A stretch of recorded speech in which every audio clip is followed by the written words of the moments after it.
Maharashtra 39 news network, सत्य बातमी, ठाम भूमिका.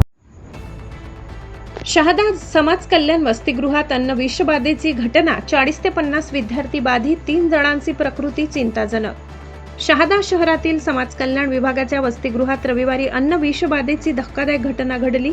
डाळ भात, शेवग्याची भाजी आणि चपाती खाल्ल्यानंतर अवघ्या 15 मिनिटात अनेक विद्यार्थ्यांना उलट्या, मळमळ व अस्वस्थतेचा त्रास सुरू झाला. त्यानंतर सर्व विद्यार्थ्यांना तातडीने उपचारासाठी शहादा ग्रामीण रुग्णालयात दाखल करण्यात आले. प्राथमिक माहितीनुसार 40 ते 50 विद्यार्थ्यांना अन्न विषबाधा झाल्याचा संशय व्यक्त करण्यात येत आहे.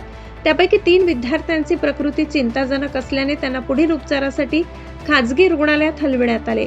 उर्वरित विद्यार्थ्यांवर ग्रामीण रुग्णालयात उपचार सुरू आहेत. घटनेची माहिती मिळताच तहसीलदार संभाजी पाटील, प्रांताधिकारी दीपक गिरासे तसेच शहादा पोलिसांचे अधिकारी ग्रामीण रुग्णालयात दाखल झाले असून परिस्थितीचा आढावा घेत आहेत. दरम्यान वसतिगृहात निकृष्ट दर्जाचे अन्न दिले जात असल्याची तक्रार यापूर्वीही केली होती, असा गंभीर आरोप विद्यार्थ्यांनी केलाय. तसेच घटना घडल्यानंतरही वसतिगृहाचे वॉर्डन व संबंधित शिक्षक रुग्णालयात न आल्याने विद्यार्थ्यांनी तीव्र नाराजी व्यक्त करत आक्रोश केलाय. प्रकरणाची चौकशी सुरू असून अन्नाचे नमुने तपासणीसाठी पाठविण्याची प्रक्रिया सुरू आहे.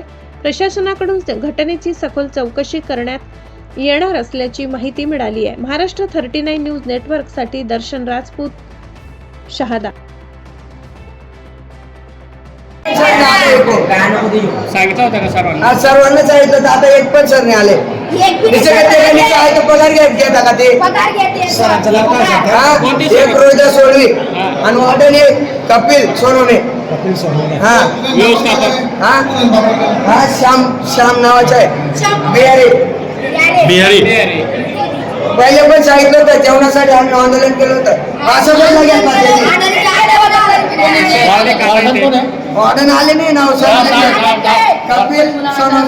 कपिल सोनवणे आणि रेक्टर मुख्याध्यापक ना रोहिदास सोडवी.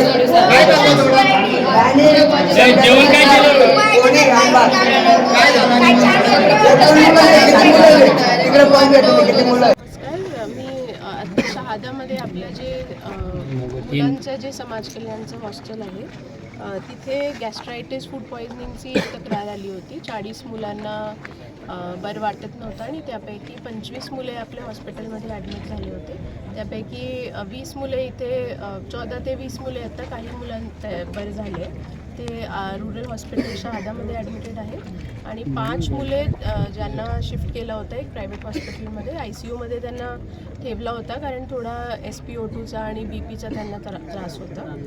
त्यांना पण मी भेटून आली आहे आणि इथे पण जितके मुले ॲडमिटेड होते त्यांना पण भेटली आहे, पालकांना पण भेटली आहे आणि आता हॉस्टेलमध्ये पण जात आहे. तिथे काय काय इश्यूज आहे ते बघायला. या मॅटरमध्ये आता काय झालं ते हॉस्टेलमध्ये नेमकं मला पण कळेल. फूडचे जे सॅम्पल्स वगैरे सगळे होते ते पण आमची टीमनी आता घेतले आहे. थोडे वॉमिटिंगचे सॅम्पल्स पण घेतले आहे सो दॅट प्रॉपर तपासणी करून आम्हाला लॅब रिझल्ट्सच्या आधारे कारवाई पण करता येईल. पोलीसची टीम इथे उपस्थित आहे आणि SP मॅडमनी पण सांगितले की आता पालकांची तक्रार आहे ते पण पोलीसमध्ये घेतली जाईल आणि मुले आता बऱ्यापैकी स्टेबल आहेत. सगळे मुलांना मी भेटली आहे. तिथे पण जे 5 मुले आहेत त्यापैकी पण सगळे ऑलमोस्ट स्टेबल आहे. एक मुलाचा थोडा BP कमी आहे. मला वाटते की पुढचे 1-1.5 तासात तो पण बरे होतील. हॉस्टेलमध्ये जाऊन आता थोडा तिथले मुलांसोबत पण बोलते आणि जे आपले आयुक्त किंवा HM किंवा वॉर्डन यांची पण जी जबाबदारी निश्चित करायची आहे ती पण करायची आहे आणि जी पण कमतरता आहे हॉस्टेलमध्ये ते पालकांसोबत एक टीम तयार करून आता माझी हा प्रयत्न राहील की पुढचे 2 महिन्यात ती सगळी त्रुटी आम्ही कमी करू. हिंदी. आज संध्याकाळी हॉस्टेलचे मुलं 25 ते 26 मुलांना आपल्या हॉस्पिटल्समध्ये घेऊन आले. तर त्यांची कंप्लेंट होती की जेवण केल्यानंतर कोणाला उलटी, नौसिया आणि व्हॉमिटिंग सारखं वाटत होतं. त्याच्यामुळे आपल्या RHला सर्व मुलांना ऍडमिट करण्यात आलं होतं. त्याच्यात 5 मुलं जे होते त्यांना थोडा जास्त त्रास होता त्याच्यामुळे त्यांना रेफर केलं. ते 5 मुलं स्टेबल आहे आता आणि सध्या आपल्याकडे जे काही 20 मुलं ऍडमिट आहे ते सर्व स्टेबल आहे. सर्वांवरती ट्रीटमेंट चालू आहे. असं रिस्की वगैरे काही नाही. सर्व मुलांना स्टेबल करण्यात आलेलं आहे. सोबत आपल्या ज्या आरोग्याच्या टीम्स आहे, एम्ब्युलन्स असेल किंवा अधिकारी कर्मचारी असेल, सर्व आपले इथं 24 तास इथं उपलब्ध आहे.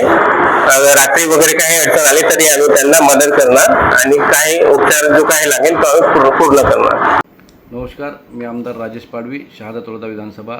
आज शहादा येथे सामाजिक न्याय विभाग व विशेष सहाय्य विभाग याच्या नवबौद्ध समाज कल्याण समिती मार्फत त्या ठिकाणी मुलांची वसतिगृह आहे. त्या वसतिगृहामध्ये सायंकाळच्या जेवणामध्ये फूड पॉयझनिंग झालं. त्यातले 4 मुलं सुरुवातीला त्या ठिकाणी सिव्हिल हॉस्पिटलला आणले. माहिती मिळताच आम्ही त्या ठिकाणी त्यांना तिथं उपचार सुरू केले. उपचारामध्ये थोडं क्रिटिकल वाटल्याने त्यांना आम्ही खाजगी BD हॉस्पिटल येथे दाखल केले. इतर विद्यार्थ्यांना त्या ठिकाणी आम्ही आणून त्या ठिकाणी तपासणी सुरू आहे आणि सर्व मुलं स्टेबल आहे. थोडे घाबरून गेलेले, पण त्यांच्या संपूर्ण प्रकृतीवर आम्ही लक्ष देऊन आहोत. सिव्हिल सर्जन स्वतः त्या ठिकाणी आले आणि शहरातले सर्व डॉक्टर त्या ठिकाणी आम्ही बोलवून घेतले. खाजगी डॉक्टर ते देखील त्या ठिकाणी उपचार करत आहेत. नातेवाईकांना काळजी करण्याचं कारण नाही. आम्ही त्या ठिकाणी संपूर्ण त्यांच्या प्रकृतीवर लक्ष ठेवून आहोत. धन्यवाद.